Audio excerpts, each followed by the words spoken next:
Assalamualaikum warahmatullahi taala wabarakatuh. Nah, untuk hari ini adalah materi pertemuan terakhir di bab kedua, di mana sub pembahasan kita yaitu tentang Amandemen Undang-Undang Dasar Negara Republik Indonesia tahun 1945. Ini adalah materi pelajaran pendidikan Pancasila kelas 7 SMP MTS, kurikulum Merdeka tahun 2022. Adapun peta konsep, di mana peta konsep ini terbagi menjadi beberapa sub. Yang pertama adalah norma masyarakat, sudah kami bahas pada video sebelumnya. Yang kedua adalah hak dan kewajiban pada norma, ini juga sama. Yang ketiga adalah undang-undang dasar sebagai dasar hukum tertulis, sudah. Nah, yang kemarin yaitu tentang perumusan dan pengesahan Undang-Undang Dasar Negara Republik Indonesia tahun 1945. Sedangkan untuk hari ini, pelajaran kita yang akan kita bahas bareng yaitu tentang atau terkait tentang Amandemen Undang-Undang Dasar Negara Republik Indonesia tahun 1945. Nah, simak materinya. Perubahan undang-undang juga disebut sebagai amandemen. Jadi, sekali lagi yang dimaksud dengan amandemen ini adalah perubahan undang-undang. Nah, di Indonesia perubahan atau amandemen undang-undang juga telah dilakukan, termasuk perubahan terhadap Undang-Undang Dasar Negara Republik Indonesia tahun 1945. Lalu yang selanjutnya, perubahan tersebut itu dilakukan dari tahun 1999 hingga pada tahun 2002. Sekali lagi, perubahan amandemen atau perubahan undang-undang atau amandemen undang-undang di Indonesia itu telah dilakukan ya sejak tahun atau dilakukannya itu mulai tahun 1999 hingga tahun 2002. Nah, Majelis Permusyawaratan Rakyat atau MPR yang melakukan amandemen Undang-Undang Dasar Negara Republik Indonesia tahun 1945 itu. Lalu setelah sekitar setengah abad Indonesia merdeka, kehidupan bermasyarakat pun tentunya berubah. Yang selanjutnya, Majelis Permusyawaratan Rakyat atau MPR itu memenuhi aspirasi masyarakat tersebut. Maka dilakukan amandemen Undang-Undang Dasar Negara Republik Indonesia tahun 1945. Ya, kenapa memenuhi aspirasi dari rakyat supaya pemerintahan itu khususnya aturan-aturan atau hukum dasar itu menjadi lebih baik lagi, sehingga MPR ini memenuhi aspirasi dari masyarakat supaya bisa mengamandemen atau bisa merubah beberapa pasal atau beberapa aturan yang ada di dalam undang-undang ini. Nah, beberapa pasal dari Undang-Undang Dasar itu pun diubah secara bertahap melalui sidang-sidang dari MPR. Oke, yang selanjutnya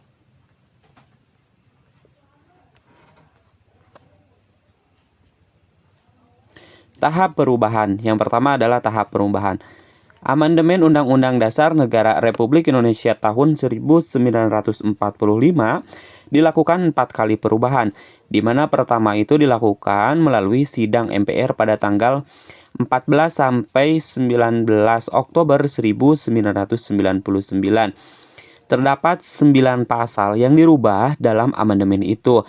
Perubahan kedua adalah melalui sidang pada tanggal 1 sampai 18 Agustus tahun 2000 untuk mengubah 25 pasal pada 5 bab. Yang selanjutnya adalah amandemen ketiga, di mana amandemen ketiga atau perubahan ketiga ini yang mengubah pasal 22 ya, yang mengubah 22 pasal. Hal ini dilakukan melalui sidang MPR pada tanggal 1 sampai 9 November tahun 2001. Nah, amandemen keempat adalah melalui sidang MPR pada tanggal 1 sampai dengan 10 Agustus tahun 2002. Jadi perubahan ini secara turut langsung gitu ya. Secara turut. Jadi mulai 1999 sampai dengan tahun 2002. Tahun 2000, lalu tahun 2001 ya. Secara terus-menerus dari mulai tahun 99 sampai dengan tahun 2002 ya. Lalu semua perubahan itu dilakukan dengan tetap menggunakan atau berpedoman pada Pancasila itu ya sebagai dasarnya. Jadi tidak tidak semena-mena atau tidak semaunya untuk mengubah atau mengamandemen beberapa pasal, tapi berdasarkan dasarnya itu tetap mengacu kepada dasar negara, yaitu Pancasila.